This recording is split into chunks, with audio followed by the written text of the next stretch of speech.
Ainhoa es criminóloga y trabajadora social, actualmente realizando el doble máster en terapia y sexología de género.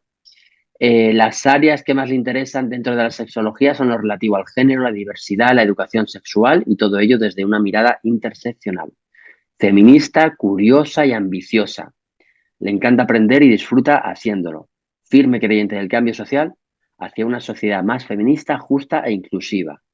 Este TFM que nos vas a presentar se llama Una realidad interseccional, población LGTBI, migrante en situación sin hogar en la Comunidad de Madrid. Menudo trabajo, Ainhoa. Me llamo Ainhoa y mi TCM, como bien ha dicho Rubén, trata sobre, bueno, lo he titulado Una realidad interseccional, porque quería hablar de las personas sin hogar y en concreto de la población LGTBI migrante que está en esta situación y, bueno, contextualizar la Comunidad de Madrid porque es donde vivo y donde mejor conozco esta problemática, ¿no? Em, y bueno, lo primero es contar un poquito por qué he escogido esta temática, ¿vale? ¿Por qué el sinhogarismo, así de forma general? Bueno, es una problemática con la que primero tengo una experiencia, aunque sea breve, pero una experiencia profesional, ¿no? Al haber hecho las prácticas con este colectivo. Y además, pues bueno, porque es un colectivo muy invisibilizado, de los colectivos vulnerables que hay, pues diría que es de los más, si no el que más invisibilizado está, muy silenciado, es además una realidad que no se conoce, ¿vale? Y paradójicamente, en cambio, es una realidad que tiene una larga trayectoria, o sea que siempre ha existido y que desgraciadamente cada día aumenta más el número de personas que están en situación sin hogar, ¿no? En España y en la Comunidad de Madrid. Entonces, es un fenómeno que no se puede ignorar y sin embargo, pues se deja mucho de lado, ¿no? Además de eso, es un perfil que está muy estereotipado. Se tiene una imagen muy estereotipada de las personas sin hogar, ¿no? Normalmente si preguntas en una clase, pues, ¿cómo os imagináis una persona sin hogar? Normalmente, pues, se le imagina como un hombre, ¿no? Porque es un perfil mayoritario, entonces nos imaginamos un hombre, nos imaginamos que está en la calle, que está desarreglado, normalmente que está, pues, enganchado a las drogas, al alcohol, etcétera, ¿no? Y esto es una persona sin hogar, evidentemente, pero la realidad es mucho más amplia. Existe un perfil muy heterogéneo. Las personas sin hogar son muy diferentes, básicamente porque las personas somos diversas, empezando por ahí. Entonces, este es un perfil, es verdad, pero es verdad que la realidad es mucho más amplia y muchas veces la ignoramos, ¿no? Primero, pues porque es verdad que el perfil mayoritario son hombres, pero también hay mujeres, hay personas migrantes, hay personas con diversidad funcional, hay personas, por supuesto, del colectivo LGBT que pues no se tienen en cuenta, ¿no? Y además de esto, también existen muchas formas diferentes de sinhogarismo, ¿no? No solo las personas que están en la calle, que también, por supuesto, pero no debemos olvidar que una persona, por ejemplo, que está alojada en un albergue, sigue siendo una persona sin hogar, ¿vale? Ya no está en la calle, literalmente, pero sigue siendo una persona sin hogar.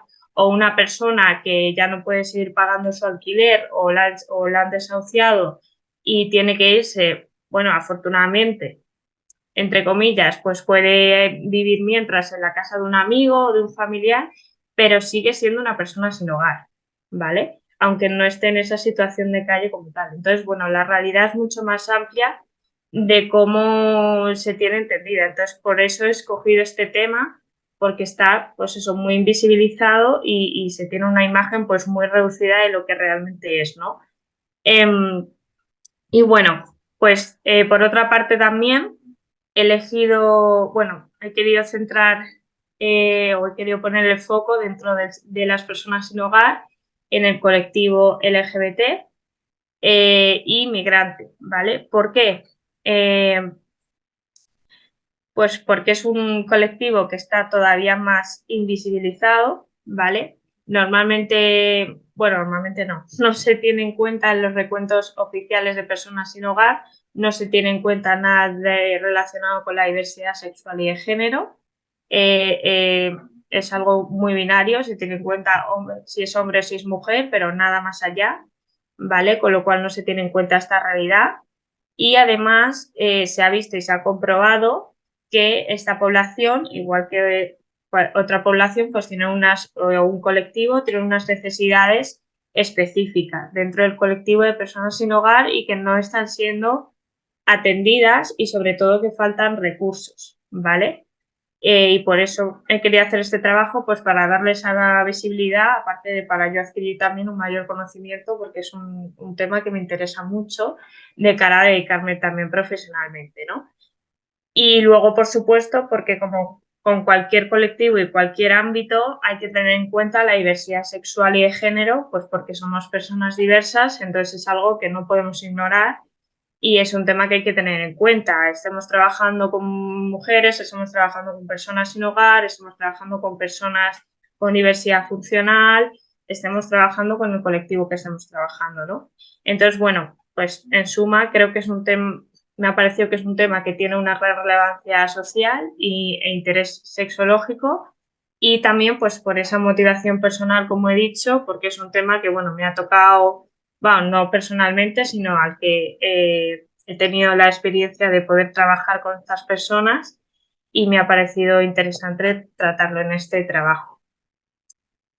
Y bueno, en este trabajo pues he lanzado, bueno, después de haber consultado varias fuentes y con lo que yo conocía y demás, pues elaboré una hipótesis, ¿no? Que es que ser LGTBI inmigrante conllevan factores de riesgo, ¿vale? O condiciones de vulnerabilidad que pueden favorecer, desencadenar y mantener una situación de exclusión, en este caso concreto, pues una situación de sinhogarismo, ¿vale?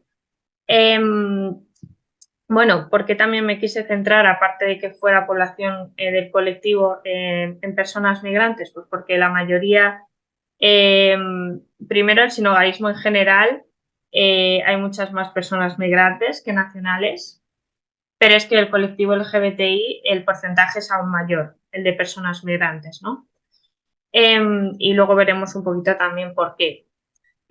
Por otra parte, los objetivos, bueno, pues mi objetivo principal, a partir de esta hipótesis también, pues ha sido identificar esos factores que pueden favorecer o, bueno, sí, contribuir a que una persona LGTBI inmigrante esté en situación de sin hogar, ¿vale? Factores más específicos en esta problemática, aparte de los generales, por los que una persona puede quedar en situación de sin hogar.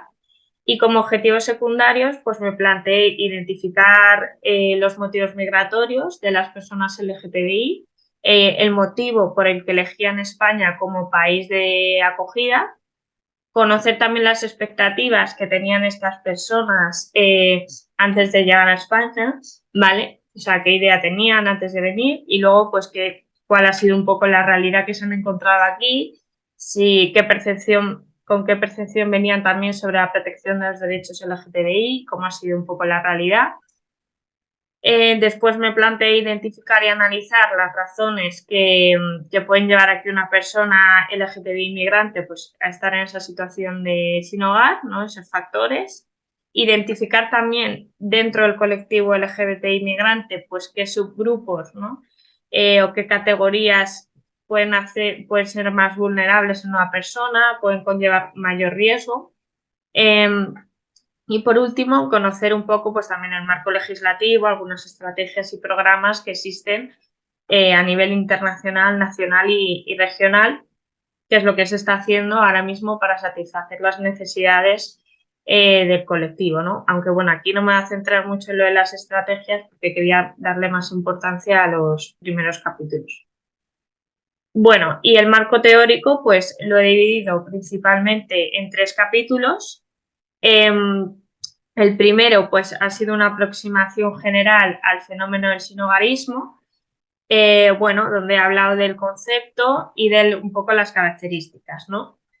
El concepto, bueno, decir que no hay un concepto como tal universal, no hay una definición clara, digamos, pero sí que podemos, o normalmente hacemos referencia a nivel europeo a la clasificación ETOS, ¿vale? A nivel europeo, que clasifica a las personas sin hogar en 4 categorías, ¿vale? Personas, lo que decía antes, ¿no? Diversas formas en las que viven las personas sin hogar. Están las personas sin techo, que les llaman, o sea, las personas que viven en la calle, que duermen en la calle, las personas sin casa, es decir, que no se pueden pagar una vivienda o un alquiler propios y están pues en recursos residenciales temporales, las personas que están viviendo en viviendas que no son adecuadas, ¿vale?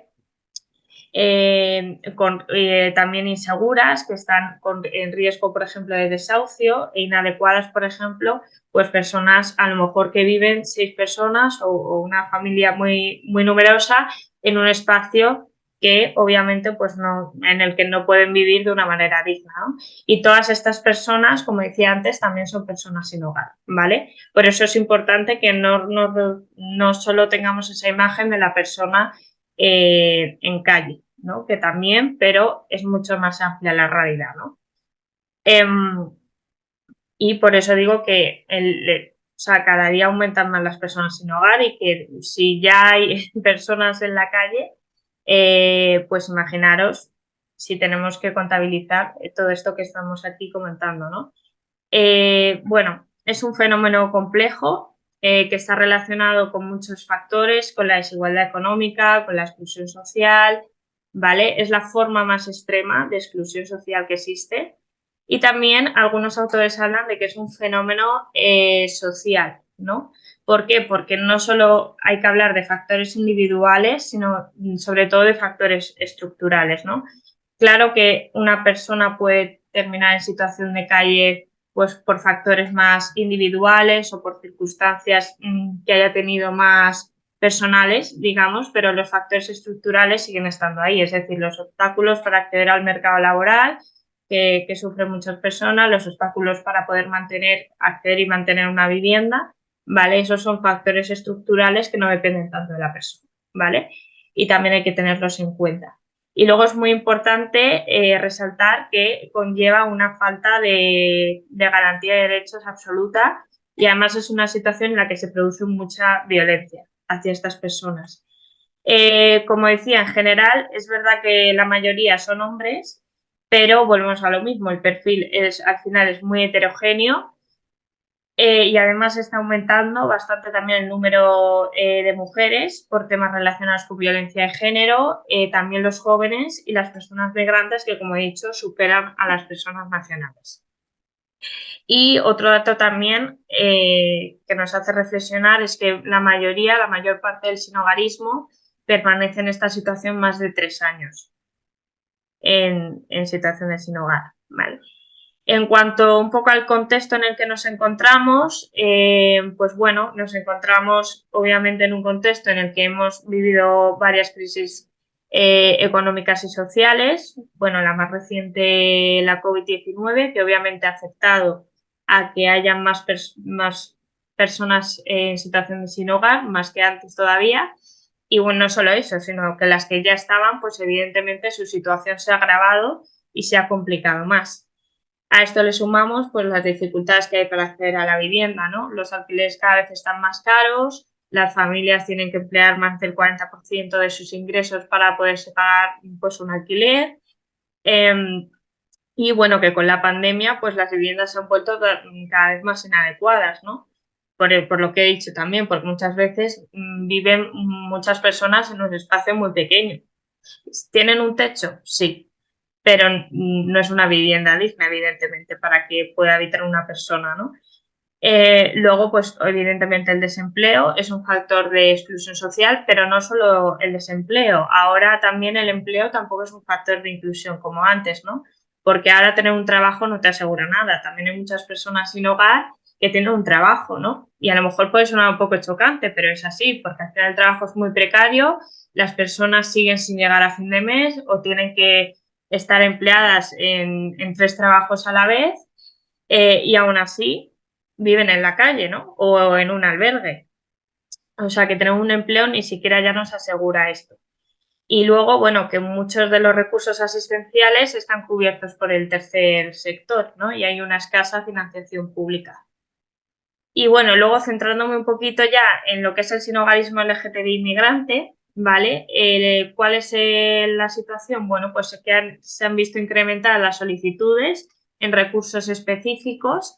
El año pasado, bueno, he cogido como punto de partida el informe anual de 2022 de MAPER y bueno, se han registrado hasta 429 solicitudes. ¿Cuáles son las plazas? 67. Bueno, pues está claro que faltan plazas y faltan muchos recursos, ¿vale? Además, a esto le sumamos la ausencia de plazas de emergencia, ¿no? Toda esta situación hace que tengan que acceder estas personas a la red normalizada de alojamientos con todo lo que ello conlleva, ¿no? Los albergues actualmente no son para nada seguros para esta población, son muy binarios, ¿vale? Con lo cual hace que muchas personas prefieran seguir viviendo en la calle a entrar en uno de estos albergues, ¿no? Luego, la mayoría de la población, como decía, es migrante y bastante joven, ¿vale? La mayoría son hombres y sobre todo mujeres trans también, ¿vale? Y es una población que con altas tasas de desempleo y falta de vivienda, ¿vale? Y el factor principal, sumándole el resto de factores generales, pero el factor principal por el que acaban en una situación de sinhogarismo, pues es la expulsión del hogar familiar, ¿vale? Que acarrea que haya mucha población joven en situaciones sin hogar, sobre todo para las personas trans después de revelar su condición o su identidad sexual, ¿no? Y a esto le sumamos también pues otros problemas familiares, la discriminación, los problemas laborales, también derivados de una discriminación en el ámbito educativo. Y todo esto, por eso he hecho referencia a la realidad interseccional, ¿no? Porque al final cuantas más categorías vulnerables confluyen en una misma persona, pues más riesgo social va a tener, ¿no? Es como un conjunto de discriminaciones que conforman una maraña que hacen que se tenga que enfrentar a esa situación de exclusión social, ¿no? Y bueno, en cuanto a la metodología, pues he utilizado una metodología cualitativa, ¿no? He hecho empleo de un método no probabilístico, siguiendo un muestreo convencional intencional o intencional. Es decir, que bueno, los he elegido un poco según me convenía a las participantes y pues he hecho en 8 entrevistas semiestructuradas a personas que fueran LGTB, migrantes y estuvieran en esa situación de sin hogar. Les he hecho una serie de preguntas y bueno, los principales resultados que he obtenido es que la mayoría de las participantes efectivamente expusieron que habían salido de sus países de origen pues a causa de esa discriminación por orientación sexual y por su identidad de género, es decir, debido a esa expulsión del hogar familiar sobre todo y a discriminaciones sufridas en el ámbito educativo y en otros ámbitos. La mayor parte han elegido España porque lo veían como un país más seguro, más tranquilo y más libre, con más oportunidades laborales. Y bueno, en general es verdad que estas expectativas se han cumplido, ¿no? Sin embargo, no podemos olvidar que aquí sigue habiendo discriminación, por desgracia, ¿no? Y efectivamente también todas las entrevistadas han manifestado haber sufrido discriminación en alguna o varias ocasiones y en diversos ámbitos, incluso como el de los servicios sociales, que se supone que tiene que ser un sitio seguro y muchas veces nada más lejos de la realidad, ¿no? Y bueno, los albergues, todos han coincidido, todas las participantes han coincidido en que no son opciones residenciales seguras para el colectivo y que se necesitan recursos específicos de alojamiento. Lo ideal sería que evidentemente estos sitios fueran seguros y pudieran ser lo más y fueran inclusivos, pero esta no es la realidad y esto hace que se necesiten por el momento estos recursos específicos de alojamiento, ¿no? Porque no son nada seguros y pues si ya vienen de una situación complicada y resulta que acceden a este albergue para que se les oriente y tengan ayuda y lo que se encuentran son con más discriminación, pues al final nos encontramos en una situación en la que les perjudica por todas las partes. Y bueno, tras hacer estas entrevistas y reflexionar sobre los resultados, pues he visto que la hipótesis con la que partía se ha cumplido ampliamente, ¿no? Y que pertenecer a al colectivo y ser migrante sí que implican características de vulnerabilidad que junto con otras categorías sociales vulnerables pues contribuyen a esa mayor tasa de sinhogarismo. Y bueno, como propuestas finales, ya voy acabando, pues propuestas que a futuro sería, pues por supuesto, atajar desde la raíz de la problemática, pues con la prevención de la discriminación mediante la educación en diversidad sexual y de género, fomentar una formación específica en diversidad sexual e interculturalidad para las profesionales, que creo que hace mucha falta, y que se amplíen, por supuesto, recursos específicos de alojamiento LGTBI, porque ya se ha visto que hacen falta y que en muy pocas plazas, y también que se creen proyectos específicos, ¿no?, para personas LGTBI también con problemáticas específicas, por ejemplo, de drogadicción. Estamos viendo que se aumente la investigación, evidentemente, acerca de esta problemática, ya que hay muy pocos estudios, sobre todo aquí en España, y que haya una intervención también con las familias y con los apoyos sociales de las usuarias, ya que se ha visto que es muy importante a la hora de pues salir de esa situación de sinhogarismo, aunque a veces es complicado. Y bueno, pues hasta aquí mi exposición.